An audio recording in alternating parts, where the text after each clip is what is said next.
Quantum number पे हम लगभग सारी चीजें हम सीख चुके थे कि एक एटम में कौन से ऑर्बिटल में किस जगह पे इलेक्ट्रॉन कहाँ लाई कर रहा है, उसका 4 क्वांटम नंबर से उसको अच्छे से एक्सप्लेन करने की कोशिश करी थी हम लोग, करके बताया।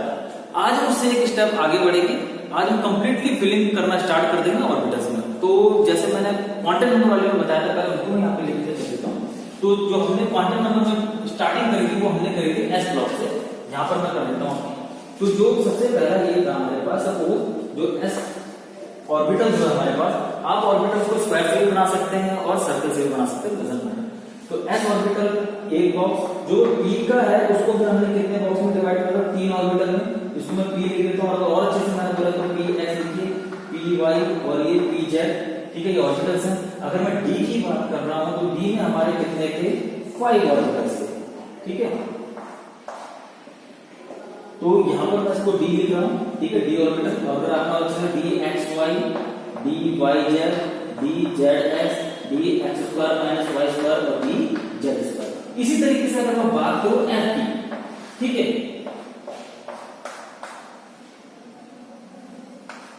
तो ये एफ में हमारे पास आता है 7 ऑर्बिटल्स। ये हम अपने क्वांटम नंबर में पहले ये स्टडी से कर चुके हैं। मैंने एक स्टेप आपको पहले ही बता दिया कि कितने इलेक्ट्रॉन एक ऑर्बिटल्स में आ सकते हैं। तो हम बोल सकते हैं यहां से कितने इलेक्ट्रॉन, 2 इलेक्ट्रॉन। तो अगर मैं बात करूं एस ऑर्बिटल में तो आप बोलोगे 2 इलेक्ट्रॉन। पी में अगर मैं बात करूं तो 2 2 2 6 ऑर्बिटल, इसमें 5 10 इलेक्ट्रॉन और इसमें कितने हैं 7, तो 14 इलेक्ट्रॉन इस तरीके से फिल कर सकते हैं। तो अब कुछ एक छोटी मोटी चीजें की जब स्टार्ट करने जा रहे हैं तो किस तरीके से हम इलेक्ट्रॉनिक कॉन्फ़िगरेशन हम किनका निकालेंगे, एटम्स का, ठीक है। तो इसके लिए सबसे पहले मैं आपको थोड़ा एक चीज और बता दूंगा, एनर्जी डायग्राम, इसको समझना पड़ेगा, एनर्जी लेवल डायग्राम, ठीक है। उसके बाद मैं आपको मेन टॉपिक पे ले जाऊंगा, एनर्जी लेवल डायग्राम। देखो, जो सबसे पहले हमने जिस पे स्टडी करी थी वो था हमारा हाइड्रोजन, ठीक है। तो वहां पर जब हम उसमें एनर्जी लेवल डायग्राम देख रहे थे तो हम जो अलग अलग ऑर्बिटल है तो हमने वहां पर क्या देखा, क्योंकि हाइड्रोजन का एक ही होता तो हमने एक को लेकर के हमने आइडिया दे दी कि भाई सारे के सारे जो जिनके एनर्जी होगी वो प्रिंसिपल क्वांटम नंबर पे डिपेंड कर रही है, एल पे डिपेंड नहीं कर रही है। एल मतलब एसपीडीएल, ठीक है। तो वहां से अगर मैं एनर्जी लेवल डायग्राम पहले का बनाऊं, जैसे कि सपोज करूं सबसे पहले क्या आता है यहाँ पर, अगर मैं ऊपर क्लिक करूं इंक्रीजिंग ऑर्डर पर, सबसे पहले एस, फिर आता है पी, फिर आता है डी, फिर एस का क्यों आता है, क्योंकि एस जो ऑर्बिटल होता है ये न्यूक्लियस के सबसे ज्यादा पास रहता है। न्यूक्लियस के सबसे ज्यादा पास रहने पे जो न्यूक्लियस का अट्रैक्शन रहता है वो एस ऑर्बिटल में सबसे ज्यादा रहता है।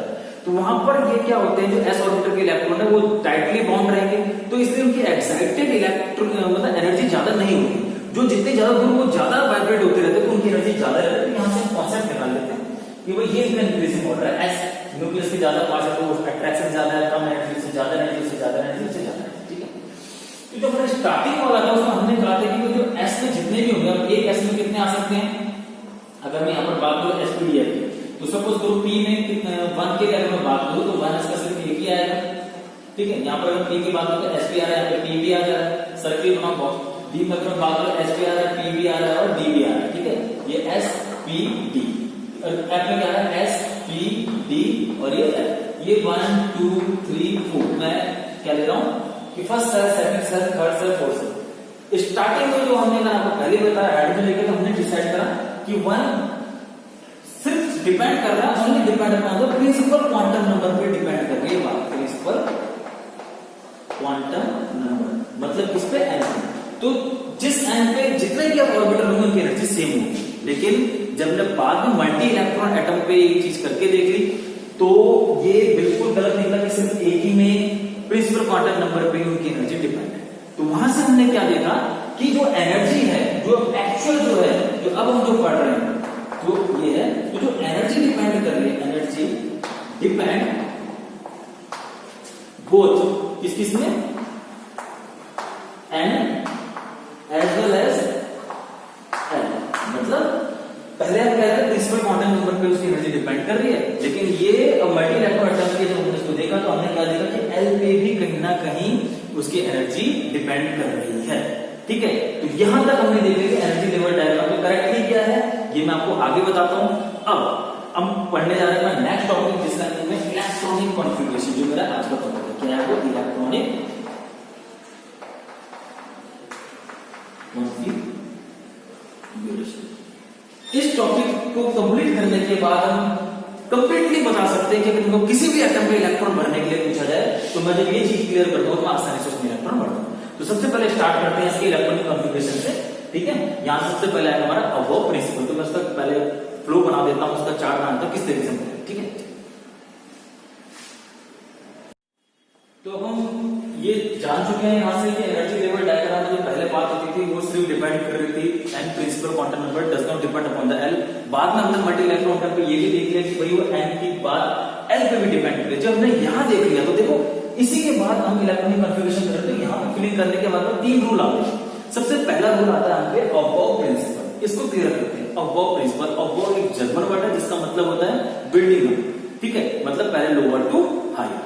तो यहाँ पर जो अबोव प्रिंसिपल है इन्होंने जाना कि जो इलेक्ट्रॉन आप फिल करोगे किसी के ऑर्बिटल्स में तो पहले उसके लोवेस्ट एनर्जी सेल वाले में ही फिल करोगे, उसके बाद उसके इंक्रीजिंग ऑर्डर, ठीक है। जो सबसे पहले ग्राउंड स्टेट में पहले इलेक्ट्रॉन वहां, उसके बाद आप इस तरीके से उसको करते चलेंगे।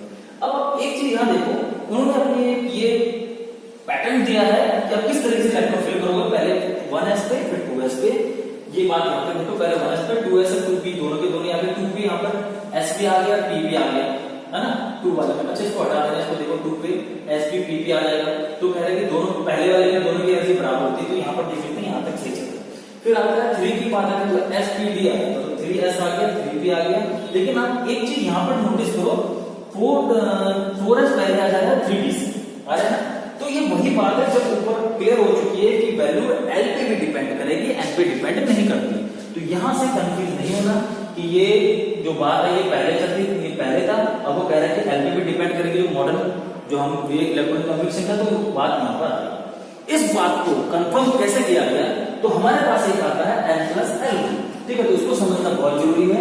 ये दिया था Bohr's and Bury, Bohr's Bury principle, इसको मैं यहाँ पे कह सकता हूँ प्रिंसिपल, ठीक है। ये इसी के अंदर है, अलग सा कुछ नहीं है। या फिर मैं इसे कह सकता हूँ oblique n plus L rule. It's very important, कई बार आपने ध्यान रखना, पूछ लेता है n plus L. n plus L rule क्या है, देखो मैं इन दोनों को ही ले लेता हूँ, 4s और 3d को ले लेता हूँ, ठीक है। 4s और 3d रूल यहाँ पर आसानी से समझ लेना। अगर मैं बात करूँ 4s तो यहाँ पर n की वैल्यू 4 है और l की वैल्यू कितनी है, मैंने आपको पहले ही बताया था स्टार्टिंग में, s p d f। ये क्वांटम नंबर वाले मेरे टॉपिक मैंने क्लियर कर दिया, s0 1 2 3 इस तरीके से इनके वर्ड है ना।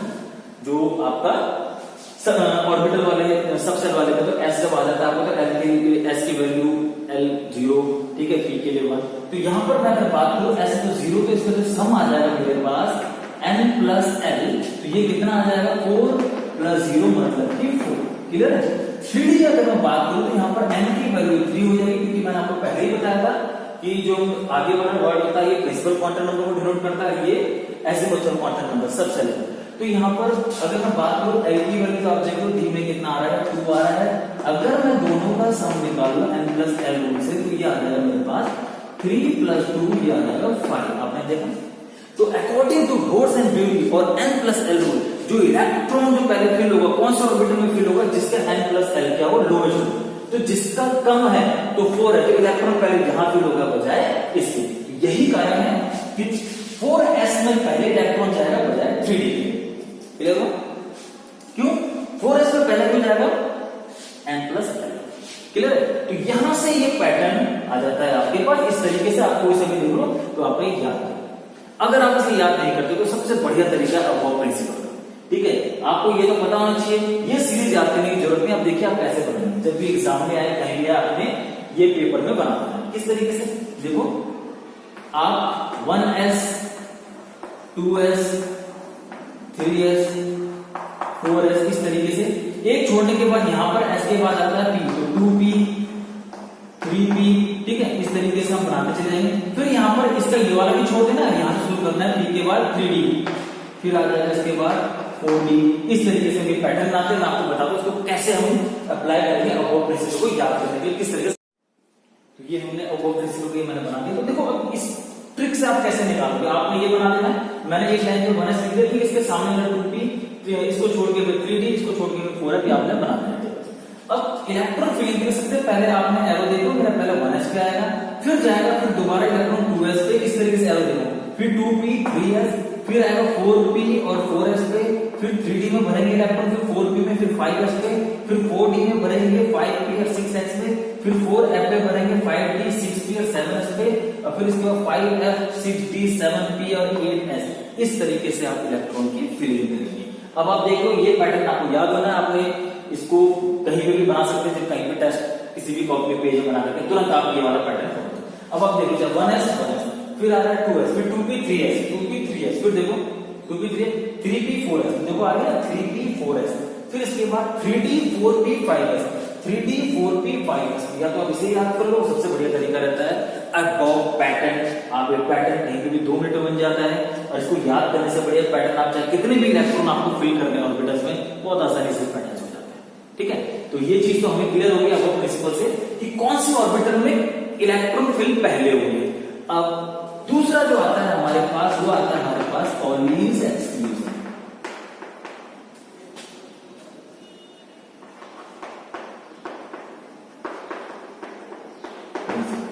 तो दूसरा जो प्रिंसिपल है इलेक्ट्रॉनिक कॉन्फ़िगरेशन ऑर्बिटल में इलेक्ट्रॉन फिल करने का, ये बहुत जरूरी है। ठीक है, इन्होंने क्या कहा था सिंपल वे में कि जो ऑर्बिटल होते हैं, ऑर्बिटल एकोमोडेट मैक्सिमम 2 इलेक्ट्रॉन, मतलब एक ऑर्बिटल में ज्यादा से ज्यादा आप 2 ही इलेक्ट्रॉन भर सकते हैं। या तो ऑर्बिटल खाली रहे 0, या 1 इलेक्ट्रॉन हो, या फिर 2 इलेक्ट्रॉन, 0 1 और 2, खाली 1 इलेक्ट्रॉन 2, इससे ज्यादा इलेक्ट्रॉन हम एक ऑर्बिटल में नहीं भर सकते।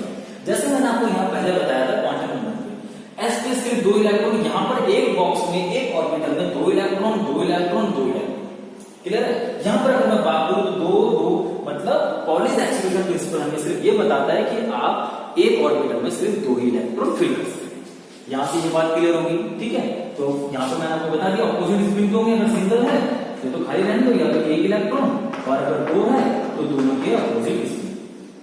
लास्ट में जो थर्ड जो प्रिंसिपल है वो है हमारे पास, जो अब हमारे पास थर्ड है वो है हमारे पास ठीक है, आपने की करके सारी चीजें पढ़ ली। हुड्स रूल हमें क्या कहता है कि अगर आप किसी ऑर्बिटल्स में इलेक्ट्रॉन में फिल कर रहे हैं तो आप तब तक पेयरिंग नहीं कर सकते जब तक कि सारे के सारे ऑर्बिटल सिंगली फिल्ड ना हो जाए। यहां पर अगर pairing will not take place in orbital until each orbital gets singly filled। समझा? जब तक कि आप सारे ऑर्बिटल को सिंगली फिल नहीं कर सकते तब तक आप पेयरिंग नहीं कर सकते। अब इसको यहां से समझो, अगर मैं p ऑर्बिटल में इलेक्ट्रॉन की फिलिंग करने जा रहा हूं, ठीक है, तो अगर मेरे से बोला गया कि फर्स्ट इलेक्ट्रॉन, अगर दूसरे इलेक्ट्रॉन भरना है तो अब ऐसे नहीं कि यहीं पे 2 इलेक्ट्रॉन भरो, एक ही ऑर्बिटल में। सपोज ये ना, अगर यहाँ पर ये 2 भरिए, ये गलत है। आपने क्या करना है, पेयरिंग तब तक नहीं कर सकते जब तक कि सिंगली फिल्ड ना हो। तो पहले तो दूसरे इलेक्ट्रॉन भरना होगा मुझे यहाँ भरना होगा, तीसरा इलेक्ट्रॉन अगर वो आता है तो कहाँ भरना होगा फिर मुझे इसको, और जब फोर्थ वाला इलेक्ट्रॉन आएगा, जब सारे आपने देखिए सिंगली फिल्ड हो गए, तब जाकर के मैं फोर्थ वाले को भरूंगा फर्स्ट वाले। इस तरीके से तो मतलब आप पेयरिंग तब तक नहीं कर सकते जब तक कि आपका ईच ऑर्बिटल सिंगली फिल्ड नहीं होगा। तो ये तीनों के तीनों रूल हो गए आपके। ठीक है, Aufbau principle, Pauli's exclusion, Hund's rule, इन 3 रूल के साथ इलेक्ट्रॉनिक कॉन्फ़िगरेशन वाला कॉन्सेप्ट हमारा फिनिश हो जाता है। अब आप चाहे कोई सा भी एलिमेंट उठा लो, अगर मेरे को उसकी इलेक्ट्रॉनिक कॉन्फ़िगरेशन भरनी है, उस एलिमेंट के इलेक्ट्रॉन मैंने उसमें भरने ऑर्बिटल्स में, तो आसानी से यहाँ पे भर सकते हैं। अब मैं कुछ एक एग्जाम्पल लेकर के आपको बताऊंगा और फिर हम अपने आप इस टॉपिक को फिनिश करते हैं। देखते हैं एग्जाम्पल। तो अब हम यहाँ पे सब सीख चुके हैं कि किस तरीके से हमने एलिमेंट के इलेक्ट्रॉनिक कॉन्फ़िगरेशन भरनी है, तो 1 बाय 1 हम एग्जाम्पल कर लेते हैं, इसके साथ हमारा टॉपिक फिनिश हो जाएगा। तो सबसे पहले हम बात कर रहा हूँ बोरोन की। बोरोन का एटॉमिक नंबर 5, जितने एटॉमिक नंबर उतने ही इसमें नंबर ऑफ इलेक्ट्रॉन। तो मतलब 5 इलेक्ट्रॉन फिल करने हैं, आपने अबव प्रिंसिपल को ध्यान रखना है, और बाकी 2 भी इसके साथ साथ हम लेकर के चलेंगे। तो मुझे 5 इलेक्ट्रॉन भरने, तो आप यहीं से पहले आइडिया लगा लो, क्योंकि S में 2 इलेक्ट्रॉन आते हैं, P में 6, D में 10, ये तो आपको पता है कि मैंने यहाँ बता दिया था।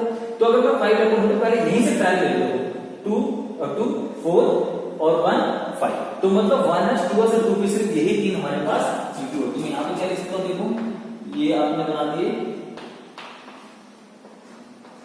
ये आपका 1s, ये 2s और ये आपका है 1s 2s 2p।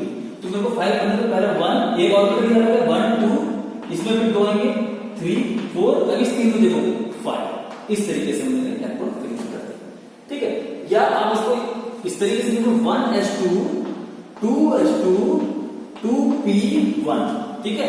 ये आपका इलेक्ट्रॉन का फिल, तो बॉक्स बना के दिखा दो सर, इस तरीके से इंडिकेट कर दो।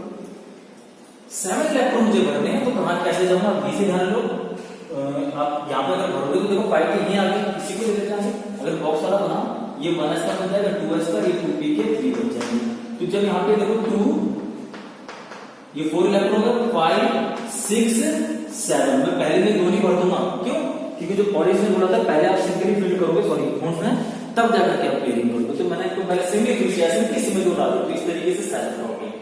अगर मैं नियम की बात करूं तो इसमें आप इसको इस तरीके से दिखाओ तो 1s2 2s2 2p3 काउंट करो, 3 तो 5 तो 7। 10 की अगर हम बात करें यही बॉक्स आ जाएगा, देखो 2 4 5 6 7 8 9 10 मतलब कि p ब्लॉक कंप्लीटली फिल्ड हो चुका है, इसीलिए ये इनर डायरेक्शन। तो क्या हो जाएगा 1s2 2s2 2p6 completely filled, clear है। या आप वाला बॉक्स कर देना। अगर देखो 19 इलेक्ट्रॉन भरने हैं तो देखो अब एक काम करते हैं, इस वाले से करते हैं। देखो सोडियम का इसके बाद नियम के बाद सोडियम भी ले सकता हूं मैं, सोडियम का भी लिख बताता हूं। चलो लिख देते हैं सोडियम, यहां पे करते हैं सोडियम का। सोडियम के होते हैं 11, मैं आपको तरीका बता रहा हूं। या तो स्टार्टिंग से बॉक्स बनाना शुरू करो, मैं क्या बनाऊं देखो यहीं से पता चल जाएगा आपको। 2 2 4 6 10 और एक आ जाएगा क्या, तो मतलब 1s2 2s2 फिर आएगा 2p6 कितने को 6 4 10 और एक इसमें आ जाएगा 3s1। ये आ गया सोडियम का इलेक्ट्रॉनिक कॉन्फ़िगरेशन। बॉक्स वाले बना सकते हैं या मैं डायरेक्टली कर सकता हूं, मैं पहले लिख दूंगा नियम बिग ब्रैकेट के अंदर, तरीका देखो नियम।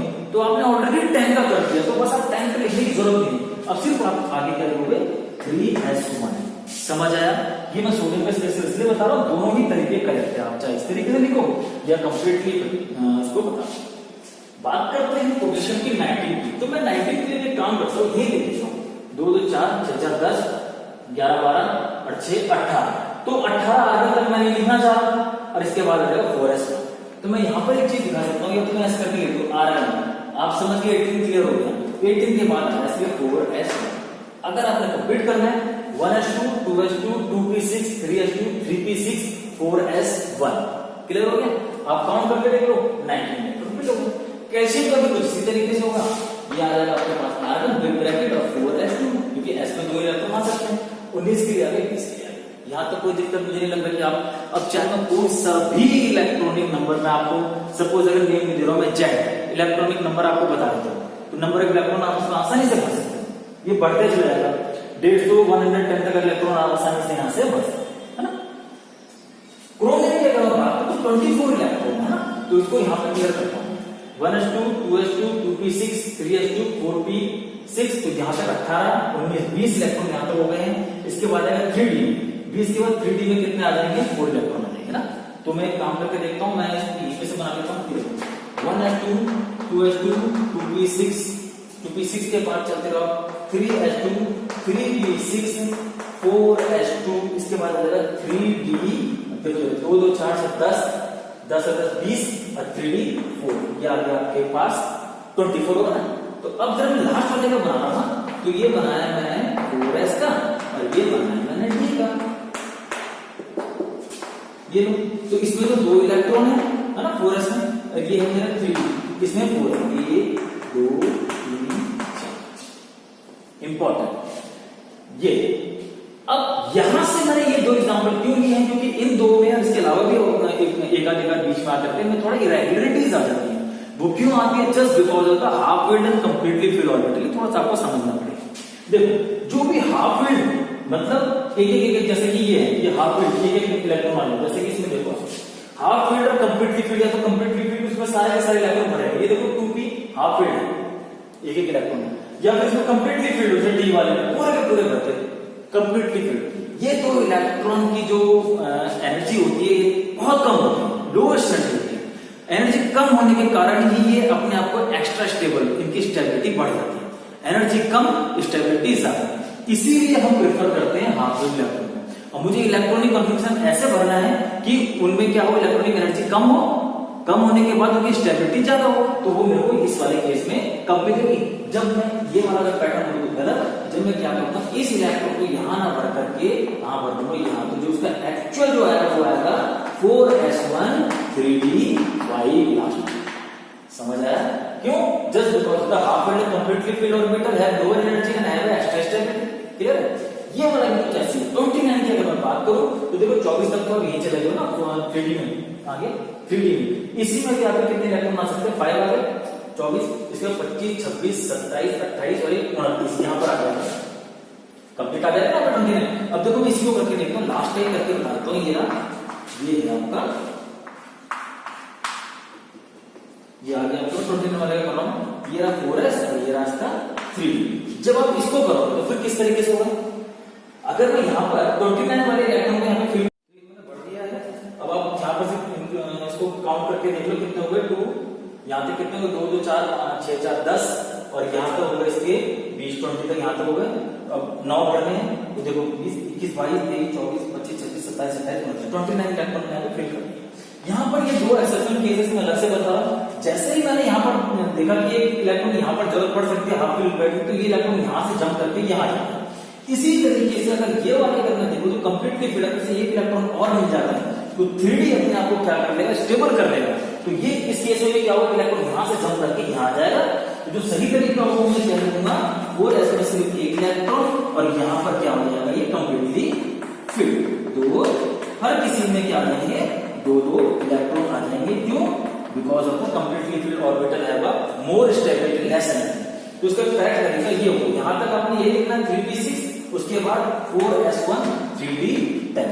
समझ में आया? इसके अलावा कोई सा भी इलेक्ट्रॉन अगर आपने किसी भी एलिमेंट के इलेक्ट्रॉनिक कॉन्फ़िगरेशन से भरना है तो जनरली हमको ये अब वो प्रिंसिपल और दो चार चीजें हॉर्न्स रूल और ये पॉली सब्स्टिट्यूशन की थोड़ा ध्यान में रखना होता है कि एक इलेक्ट्रॉन में 2 से ज्यादा नहीं होना चाहिए और दूसरा पहले आप सिंगल फिल करें। और एक हल्की सी चीज आ गई, मैंने यहाँ पर बताया कंप्लीटली फिल्ड और हाफ फिल्ड स्टेबिलिटी वाला कॉन्सेप्ट भी आपको क्लियरली समझ में आ गया होगा। आई होप मेरी ये वीडियो आप लोगों को समझ में आई होगी और इस वीडियो को देखने के बाद आप किसी भी एलिमेंट्स का इलेक्ट्रॉनिक कॉन्फ़िगरेशन अच्छे से कर सकते हैं। ठीक है, ओके।